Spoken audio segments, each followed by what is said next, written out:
Kila mtu anagonge? Not kila mtu. I stay in Nairobi wewe. I'm not part of kila mtu, so...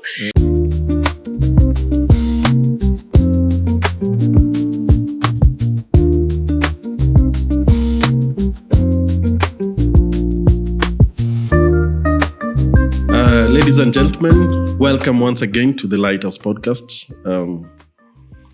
As we continue to build one family at a go. How are you, Steffi? I'm doing well. I guess it's one of those times for me that the world decides to throw you things, but we are still greater than them. But aside from that, I am well. Okay, so I want to add one more thing. I am 2 days old. Yes.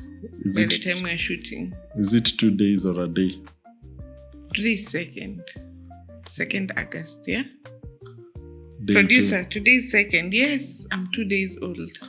Day 2. After your what birthday? She's growing old. We are not saying that. Let's just say my 12th birthday. What's wrong with the women and their ages? So guys, she's turning 55. There's been a recent controversy on the internet about men who are dating older women. So when you say 55, were you also... Yes. You found yourself there. Okay. I could be old, I could be younger. Yeah, so if you're younger, maybe you could share with the netizens and tell them how it feels. Yeah, 1 month's meat is another month's. True. Sure. Even those marriages, we are speaking to them. Yeah. Happy birthday, by the way.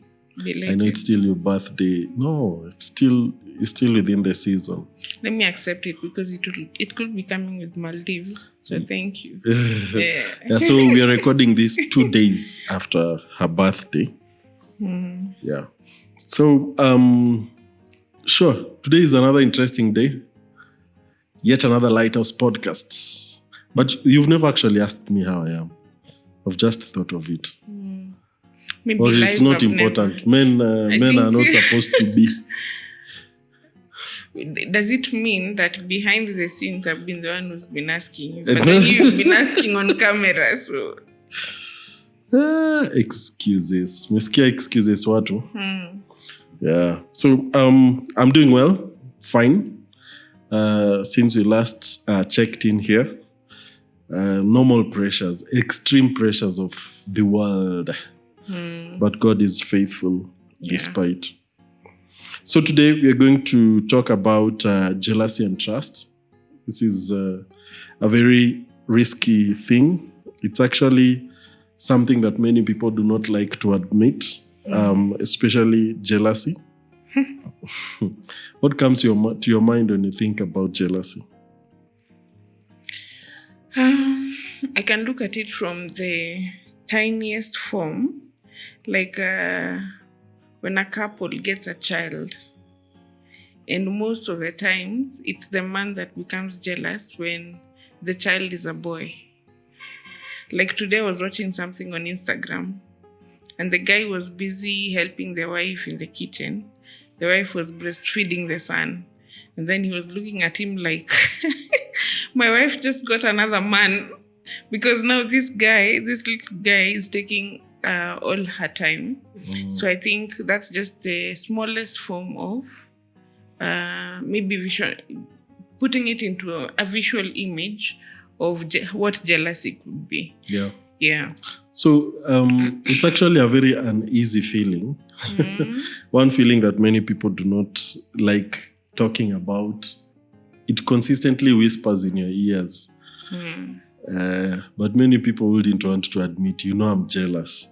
But actually, this is because sometimes it makes you feel or think, are you not enough? Are you probably going to lose this person you're jealous about based on what is making you jealous at that moment? So it is one thing that many people usually do not like feeling. Is it something you personally like feeling? Well, I wouldn't say it is a good one, but a little bit of it sometimes is good because it makes the partner work extra hard. Yeah. To making sure that they are there in the relationship. So I think it's just about the extremes and what you do after that. Sure. Yeah. So what you're saying is actually bringing us to the next bit. Jealousy has two sides. There's positive jealousy. I agree. And there's also negative jealousy. Yes. So when it's positive, it's when it is constructive, probably making you work harder. Yeah. Jealousy can inspire you to work harder when you see someone doing good. It would actually also mean that your heart is begging for some closeness. There is need for that to be activated.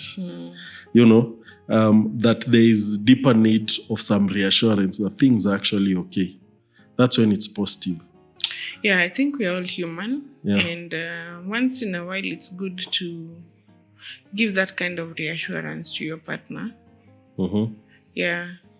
But then I think the negative jealousy usually feeds from a lot of insecurities that would come from that element of you not being reassured. Yeah. Sure. A lot of fear and even trauma. Some jealousy is actually usually comes from past experiences, the things that we've gone through. But also sometimes it just comes from nothing. Doesn't exist. There are people who are just jealous and they do not know what they're jealous about. There's nothing to be jealous about. Yeah. Okay. I think that is the negative one. You see, like people who come from, like you said, past experiences, maybe past hurts and all those things, they tend to judge their partners based on those experiences. Yeah. And maybe the partner is just innocent. You're thinking, there's nothing they're doing, and you keep on questioning, do you love me? Do you love me? I mean, if I ask you that every day. It is coming from a point of insecurity. Yeah, so I think sometimes it just comes from nothing. Yeah. So there are usually some common triggers, some things that could actually trigger jealousy. And one of them is betrayal or unfaithfulness. When you also look at your body image and you see, probably I don't look as good. Yeah. I don't look as good as so-and-so. And sometimes you also get to a point you start comparing your relationship with others. So-and-so has a good relationship, better than mine. And social media is giving people a lot of pressure that is not very necessary. Sure. Yeah. Yeah, it can package someone else to be very good. I think I remember in our second year of marriage, we had this conversation about someone. And you'd actually look at that person. You look at other relationships and they look so perfect. They look so good. You'd want to emulate other people's relationships, looking at them and saying, wow, why doesn't my husband do this and this? Like so-and-so does this and this to them. Why doesn't my wife do this and this? Like so-and-so does this to them. So what you see is sometimes usually not the reality. Yeah, I think from your explanation, what would make someone think that other relationship could be rosier than them? Maybe it's also a challenge. You did not really discuss what would work for you. That's true. Yeah. Yeah. So, I'm assuming what I'm doing to you is showing love, and you're assuming what you're doing to me is showing love, but it's not working. Both of us are just going in a different direction. Yeah. Yeah. Before we got married, when we were looking for the best couple, I remember there's a priest who told me, we were actually looking for a priest to be a best couple. You remember? Yeah. So, and then this priest told me, when you're looking for a best couple, please stay away from priests. Do you know why that person was telling me that? I am not sure, but I'm thinking it's because probably their private lives are very different from what we see. Yeah. Exactly. You'd really get disappointed. The expectations you'd have in someone would probably not be what you get. So, and this also tells you why we have a lot of divorce in circles you do not expect. I know. When you have so much faith in a certain couple and then kidogo, hey, it's disappointing. Kwanza when you're looking at them as we want to be there. But also a discussion we were having with you, I think it was today morning or yesterday. Most of the divorces that are happening right now and the breakups are not happening to young marriages, by the way. They're happening to marriages that people have stayed with each other for like over 10 years. Yeah. Others you hear 20, and you wonder why all of a sudden are these old marriages breaking up. Could it be there was some pretense at some point? Maybe what we are actually discussing. So yeah, I think these are real triggers for, because when you start comparing, it could really bring you problems of jealousy, and sometimes there is just lack of emotional intimacy. And you start thinking, maybe I could get it somewhere. This person could be getting it somewhere. That's why they're not giving it to me. Yeah. And we are actually normalizing these things. And that's like the biggest trigger. People are normalizing having work husbands, work wives, Like there's someone I had, the wife would pack food for lunch, like the way you'd carry some food to work. The husband, yeah? And this other lady comes with food.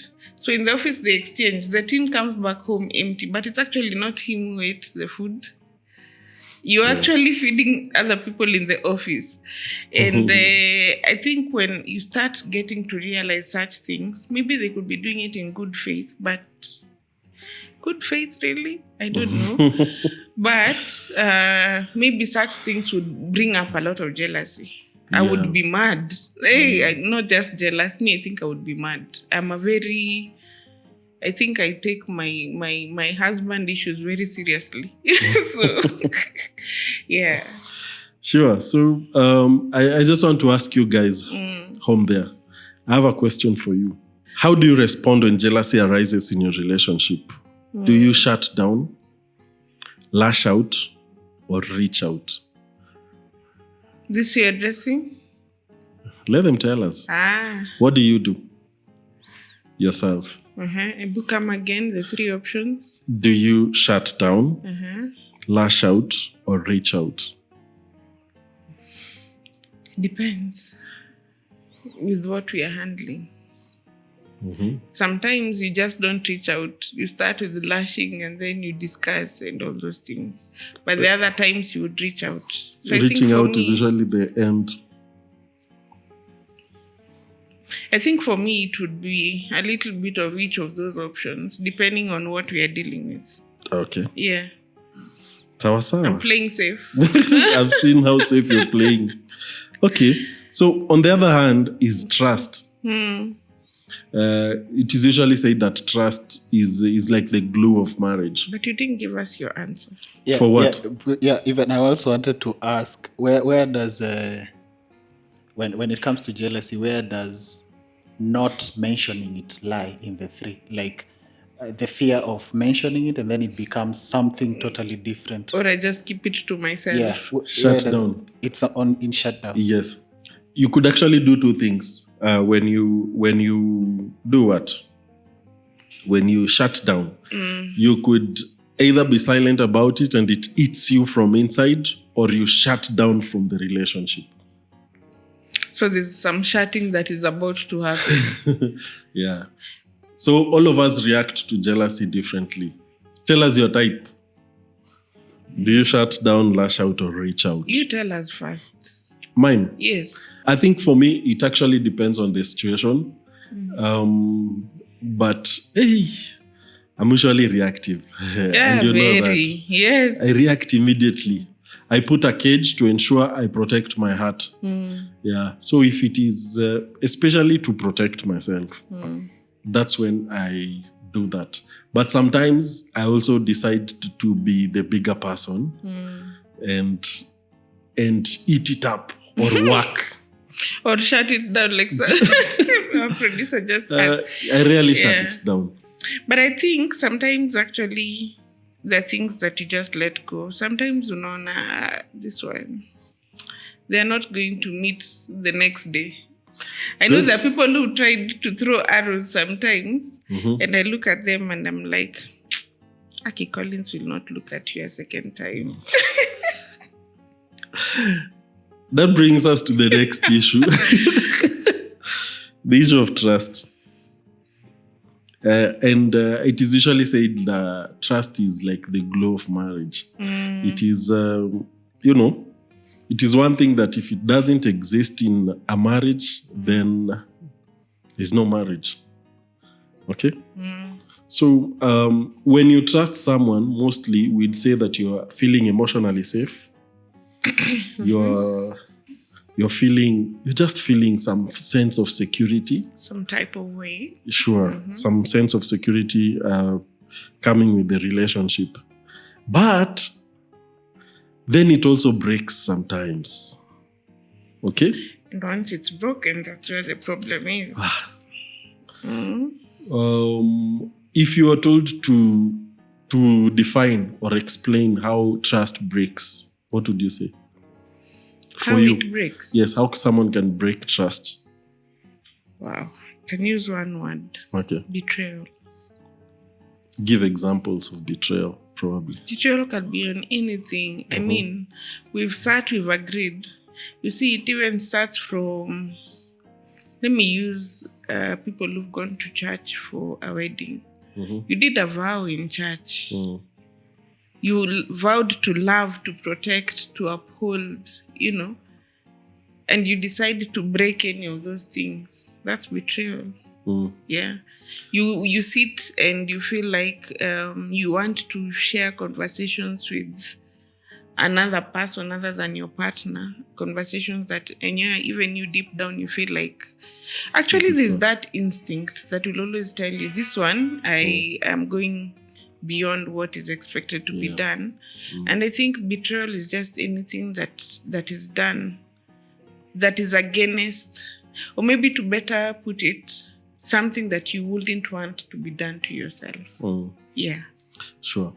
So trust usually breaks when your partner also starts lying and hiding things from you. And then you later come to realize that they were actually secretive. And when also your partner tries to avoid conflicts, it could actually break trust. That's interesting. Yeah. And the biggest one, of course, being slippery. Yeah, of course, what we all talk about is infidelity, be it emotional or physical. It would really break trust. But I want to read you the following things, and then I want you to tell me. You're putting me in the hot seat. Yes, I want you to tell me if you have trust issues. These are the signs. These are the signs that would actually show you that you have trust issues. Good, let's go. When you're constantly suspicious or you need to verify things. That's not me. When you're overanalyzing your partner's tone, words, or actions. I don't need to overanalyze. I just need to analyze that one and I will get you. So, no. When you avoid vulnerability, when you fear rejection, and you also fear betrayal. I fear betrayal. Who doesn't? Yes. Is it a constant thing? No. Not you know, when you fear betrayal from your partner, it means you do not fully trust them. No. So when you fully trust them, it means you won't even think this person could betray me. If you put it in that perspective, no. I'm not any of those things. You've never found yourself doing any of these things?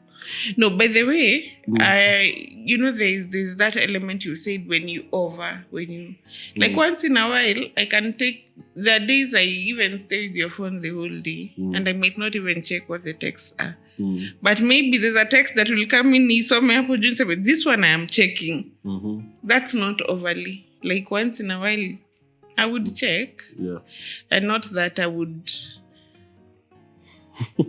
I don't know. I don't think I would constantly sit with your phone to cross-examine it. I don't even remember the last time I did that. You checked.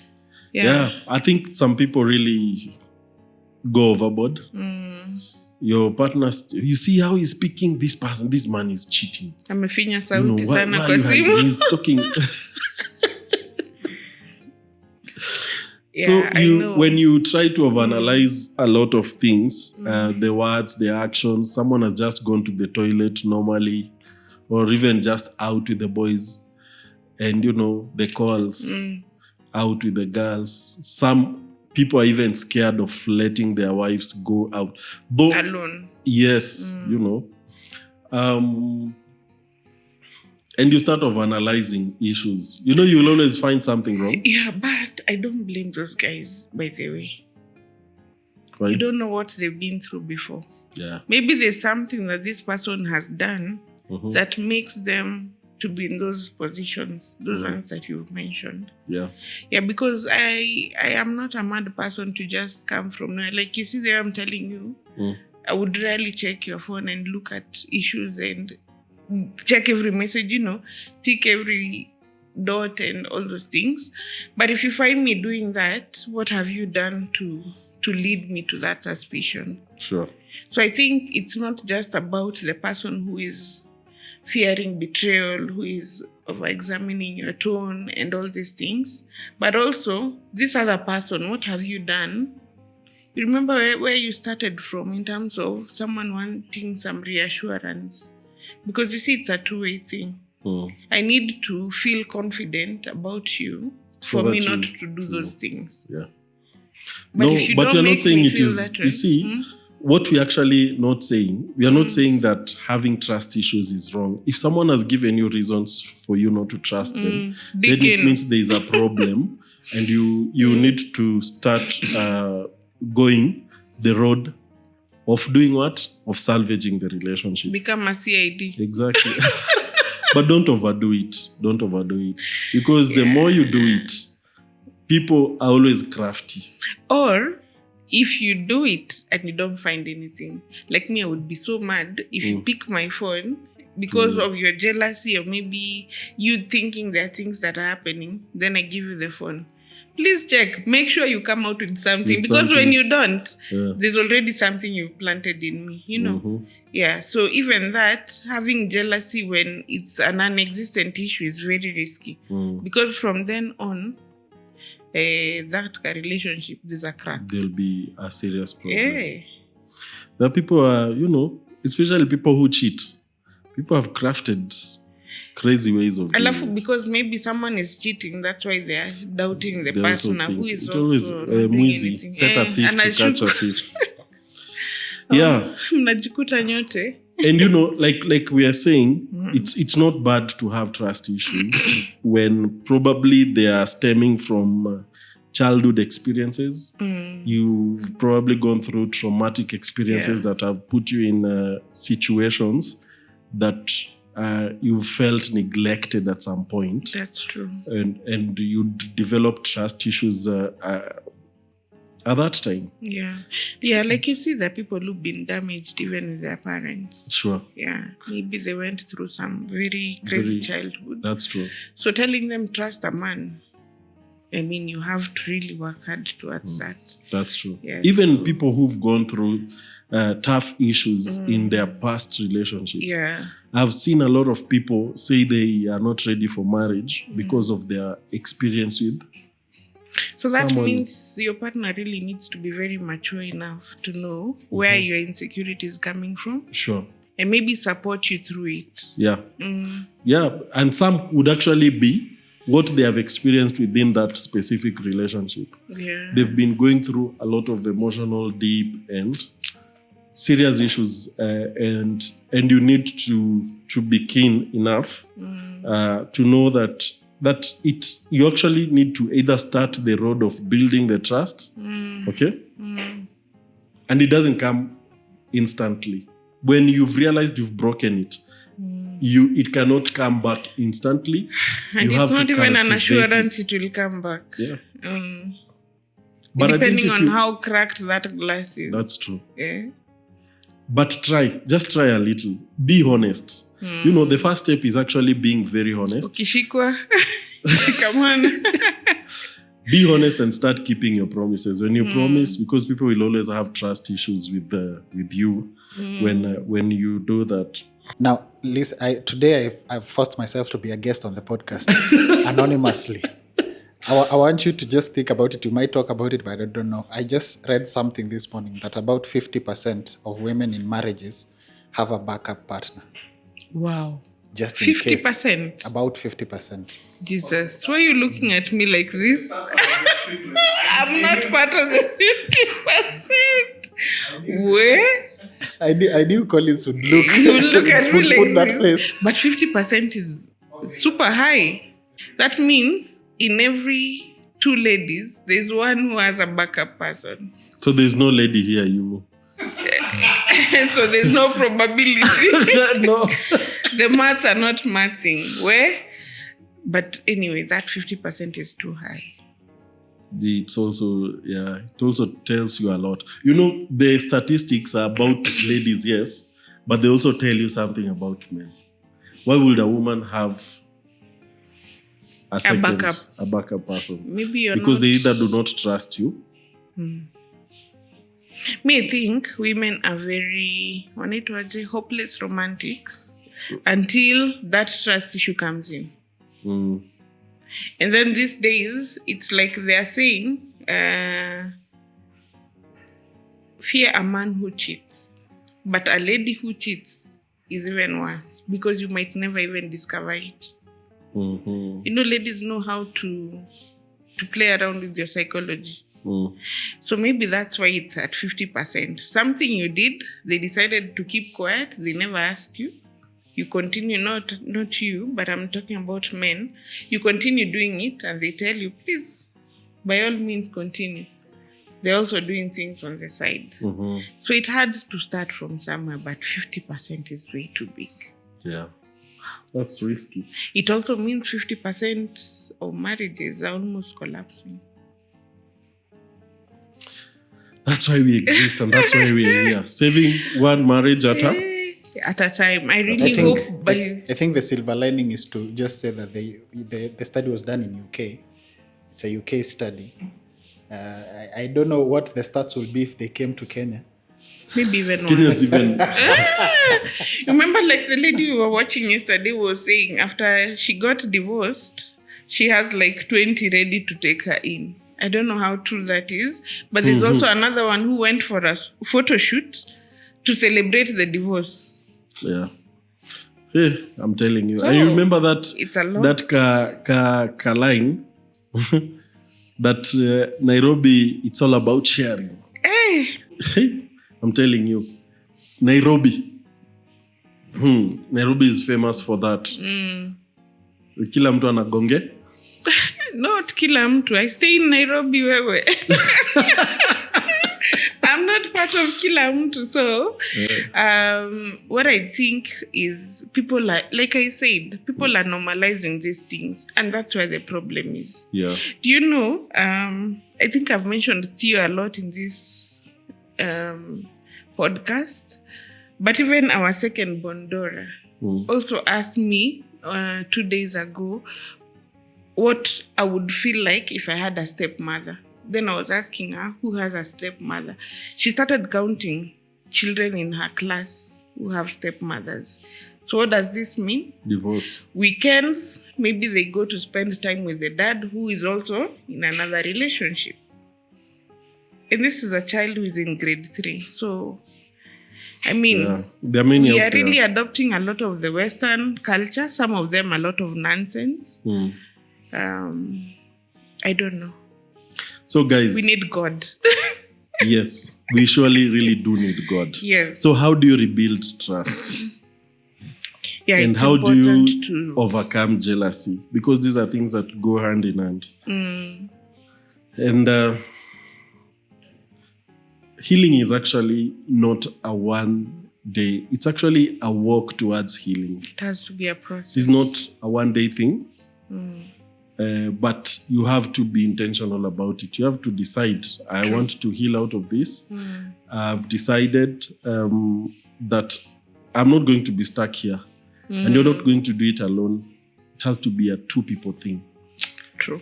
The two of you have to be intentional. And but before you even begin, it has to start from some sort of apology. One person must have hurt the other. Sure. You just don't hurt me and assume tomorrow we wake up and things are okay. We start rebuilding. You know. It has to start from a point of honesty. Yes. And honesty would call for you to apologize. Then, after you do that, you also need to know that it's important for you to radically start being transparent. You know, sometimes people think that it is about being either it's too much control. Why are you telling your husband or your wife where you are? We've actually heard that a lot from people. Exactly. I think I'm a victim of that. That you a victim of? People asking me, why do you have to consult? Why do you have to? When you are not an independent person. Transparency is extremely important. It is very important. Many people do not know that the only way you can build confidence with your partner is by being transparent. True. And especially where trust is broken. If you start with being transparent about everything, where are you now? You know, right now I'm going for lunch. I'm actually right here with Joyce. And, I don't like the way she's looking at me. Yeah, like, by the way, I have open conversations that, hey, I'm coming to Nairobi and someone has told me to come with her. I will openly tell you, this one, yes, this one, apande matatu. Ditch the car, you also use the matatu so that you become, sometimes it's not just jealousy, but also you looking out for your person. Yeah. So I think having that conversation is very important. Again, transparency. And one way of helping yourself not to get into things like cheating, be transparent about situations. I don't like the way so-and-so is coming. We anakupigia simu sana siku hizi. Even yourself, can you say, can you talk about things that are happening around you? I'm not very comfortable about around certain people because we are human. I'm not saying we are some perfect creatures, but we are human, and you need to protect yourself by being transparent with your partner about situations. Today, I met George, and George is... I didn't like the conversation. I don't like, Very sorry if we have any friend called George. We do not even know who you are. But anyway, I think just like you said, openness. Yeah. About everything. Everything, and also be accountable. Accountability is also very important. Do not take it like when someone asks you, what time are you coming home? Do not take it like they're trying to control you. But maybe they just want to know where you are and when should they expect you home. Yeah. Very important. You need to be actually, it's important for your partner to know where you are at any given time. Something could happen that they would protect you from. And probably your presence in that place would help your marriage with something you need at a given point. Oh, I'm in a certain place, I'm doing this and this. Oh, I know so-and-so in that place. Can you go? That place is risky in this way. And then you know. But it's funny. You just made me today this podcast, Mr. Producer, we're very sorry. It looks like it's becoming very interesting. But I just remembered, do you know the kind of kugongewa, like, I'll use your words. The ones that are happening right now are not from strangers. Your close friends. That's true. Yeah, like you see the group of boys that you would trust around your spouse. Kikulacho. Hey! Now these ones are the ones you tell them, hey, my wife is stranded. Please pick her and drop her on your way home. those are the ones that are really now. I think what the producer asked about backup partners, they're actually coming in from your group of friends. They are the backup and your partners. friend is telling your wife, wachana na huyu mtu, there's something he does. In fact, he's the one who will be selling you out. So, Kikulacho kinguoni mwako. yeah, so sorry to cut you. No, it's okay. I think one other thing that you also need to know, that it's important for you to engage empathy before explanation. Okay. As a solution. Yeah. Engage empathy before explanation. Most of us want to explain things. And to force your explanation to sink in. Yes. You really want to explain things. That is my boss. No, get to the position of the person who is showing concern over certain things. That's true. And realize that, hey, Kweli, there's something they could be seeing that I'm not seeing. There's something they could be feeling that I'm not feeling. And when you engage empathy and the explanation come after the empathy, then it would be important. But if you start with the explanation, it means then you'll be defensive about everything. Yeah, that's true. That's very true. You really need to come down to the level of this other person. Sure. You keep saying in your words, hey, today I'm quoting you a lot. Should write a book. I do. I do need to write one. Yes. Flip the card. Try to see it from the other person's perspective. Yeah. I've used that against you several times, but it always works. So yes, guys, try flipping, understand, and it really helps to solve issues. Yeah. So let's also remember to have safe conversations. If you want to build trust, don't have conversations that are not soft, that will make people feel judged. Have those uncomfortable ones. Just be soft. Just start with conversations that would, like, for instance, I thought you should do it better, instead of saying you always do it wrong. How does that feel? Attacked. Yeah. So when people learn to also have soft conversations, then it starts rebuilding trust. They will not feel like this person is taking me towards the same drain. This is where we were, taking me back there. And for someone to trust you back, they need reassurance. So when your conversations are not soft, you'll also definitely give them fear at that moment. And then, yes, you're saying something?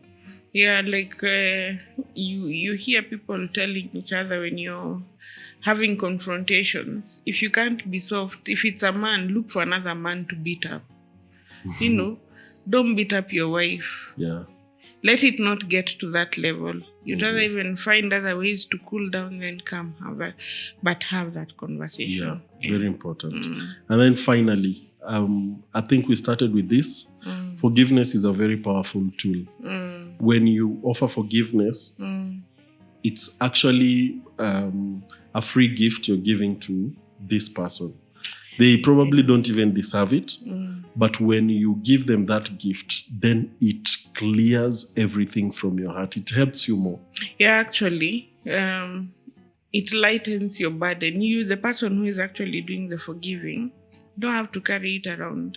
Let that other person be the one to carry whatever weight is there on this conversation, but not you carrying it because you've refused to forgive.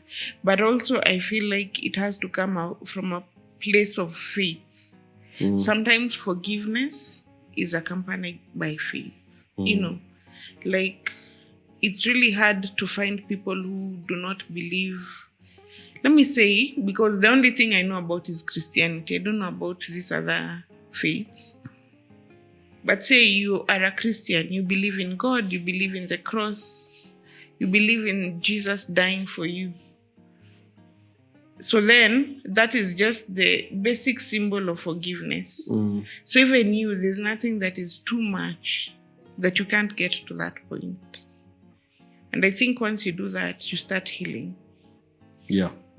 It's very important. So forgiveness is one of the most powerful tools you can use to build trust and also assure people who are a little insecure to have that security.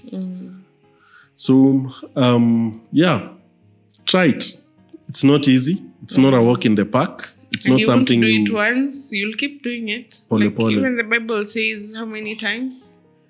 700 and... Sabini mara saba, 70 times 70. By the time you get to the 10th one, you've forgotten about it. And talking of the Bible, we need to also know that marriage is not just an emotional thing. It is actually also a spiritual affair. So you need to also crown it with a lot of faith, like you said, which offers a foundation for the marriage. Not everyone wedded in church. Some people found themselves married. But at the end of the day, faith is very important. It's actually a very good place for you to ground your marriage in. So, and we also need to remember, as we end this podcast, you need to remember that God is usually ready to restore broken things. And we can actually get this from the book of Joel 2:25. Let's also remember that love isn't earned. Some of us would really want love to be earned, but it's something that is given freely. Romans 5:8 reminds us this. We also need to remember that we are called to forgive as we've been forgiven. So just as Christ did it, let's also extend the same hand and forgive. The book of Colossians 3:13 reminds us this. So I think as a couple, you need to try and engage prayer. Try to pray together about those situations. Have some short devotion. And also, if possible, you can also have a trust vision. It's not easy, but it can only be built through partnership. What do you think about that? What are we looking at here? Yes. Well, for me, those Bible verses actually sum it all. But I have two key takeaways aside from that. Number one, to our viewers who just got themselves married, it is important to have that paper. I am glad we are living in a government that has brought in different options of getting a marriage certificate. But I have seen couples who struggle when they did not get it, and then unfortunately one of them passes on. It becomes a problem. Even for the assets you've accumulated and all those things, how do you prove that this was my partner? Please, it could be done in a day, in a year or two, but have that conversation. Ask your partner, when are you having that paper? It is important to have a sense of belonging. Even children have birth certificates, so that they can be proven to belong somewhere. That's something, food for thought. Secondly, to churches, what is your church doing about these things? Are you having these conversations in church?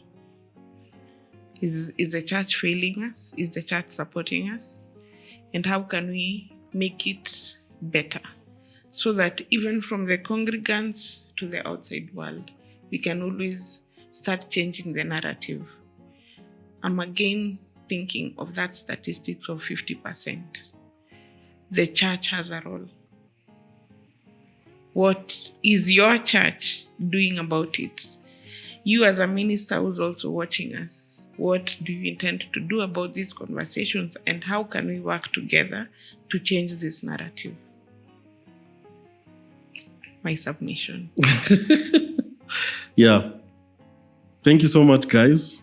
I think our parting shot for the day would be, when trust is broken between two people, trust in God can become a bridge until healing is complete.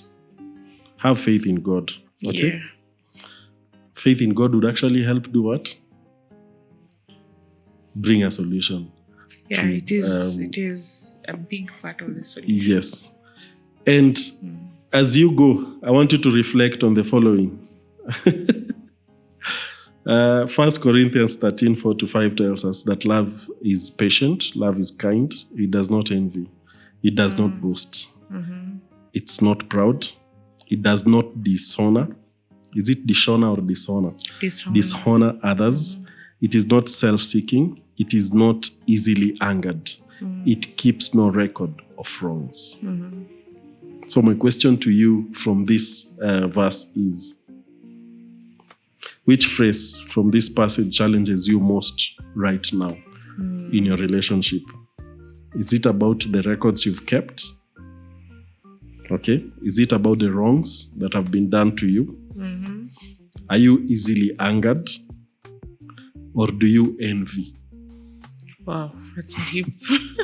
Take time Yeah. to pray through this and let's talk about it. Let's have a conversation in our marriages about this.